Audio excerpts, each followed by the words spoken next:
Francis here from MTBR, and I'm here to review the Yakima HoldUp bike rack.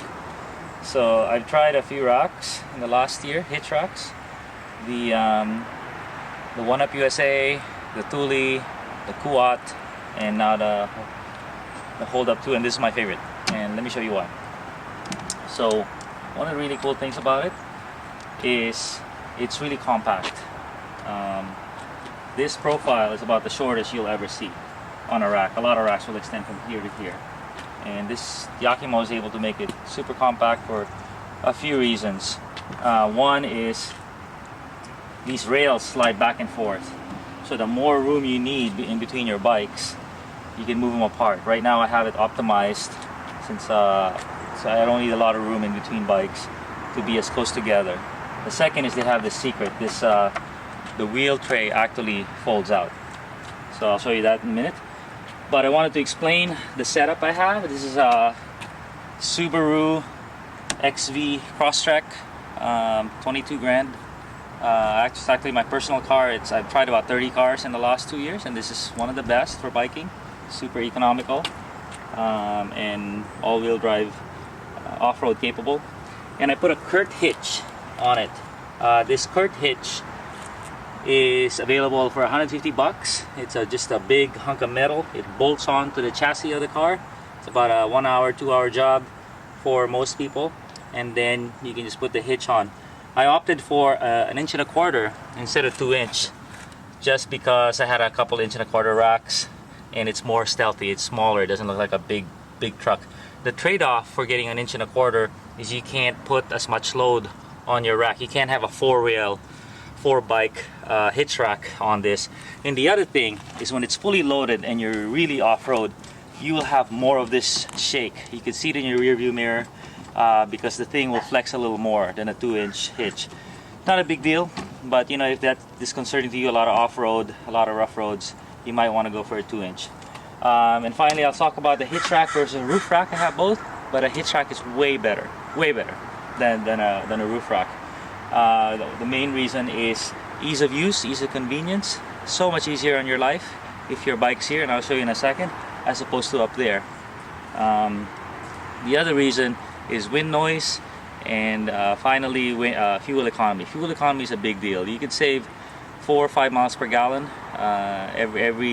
when you're about 70 miles an hour, and over the year, over 5 years, that's thousands of dollars. So don't discount the fuel economy issue. So here we go. Let's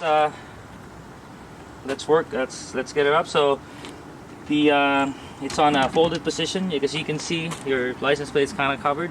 Some states, some cities the cops might hassle you for that, but just because it's technically illegal to cover your license plate. To put it down, to fold it down, whether to put a bike or to open your hatch, you pull this red button, and just like that, you release it. It's gonna lock in its normal spot, and you'll notice that this rack, this doesn't move. It's held in place by these. So if you fold it incorrectly, it shouldn't fold out of you. Shouldn't fold out on you. So there you go. You put it up, and then here's the magic. Here's the tray. So the wheel tray, the front wheel tray, folds out. So now it's a much bigger rack than what it originally was. And let me put this bike on. This is a 29er, and this is why you want a hitch rack. You put it up. You don't have to lift it so high. You sit it in, and then you just press that on the front wheel. That's done. And this strap is just for safety. Put it on, you don't even need to put it that tight, and you're done. And then the real magic of the hitch rack is my daughter did this. She put her own rack in her bike. Just imagine her doing that on a roof rack. This is not possible. But here it's no big deal. So one of the great things about the Yakima is you can take different wheel sizes, no problem. So that's a 29er, this one is a 20. This thing has a lot of range. Boom, you're on. And they have this pivoting wheel tray. Because it's pivoting, it automatically adjusts to the size of your wheelbase. Do that. Boom, you're on. If you have conflict between the two bikes, this bar is hitting this post.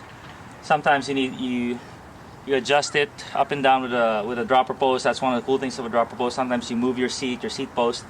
The other thing is you can move these. This is a little harder, but you can move these trays backward and forward so they have minimal interference. But Yakima designed it such that there's enough space there without taking too much room. So a couple last things I'll show you is you forgot you have something in the back of your trunk and you can't open it. What you do, Yakima makes it real easy.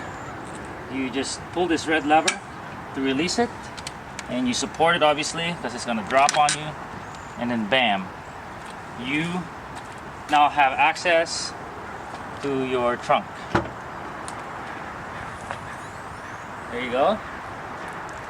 And then finally, so let's put it back. Show you two last features why I like this rack. A concern of mine with hitch racks before is they moved a lot. They moved way more than this because there's always play between the rack and the hitch. What Yakima does is they have a bolt down there. As you tighten it, it locks the hitch and the hitch mount and the receiver together, or the rack together, so it doesn't move. This is just metal plate. There's no knocking at all on this. And finally,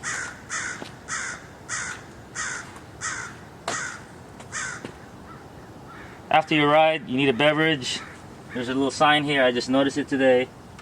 I hope this works somehow. There you go. You got a beer opener in your rack, built in, stealthy. It's a little early, but it's bad beer anyway. We'll pour it out. Thank you.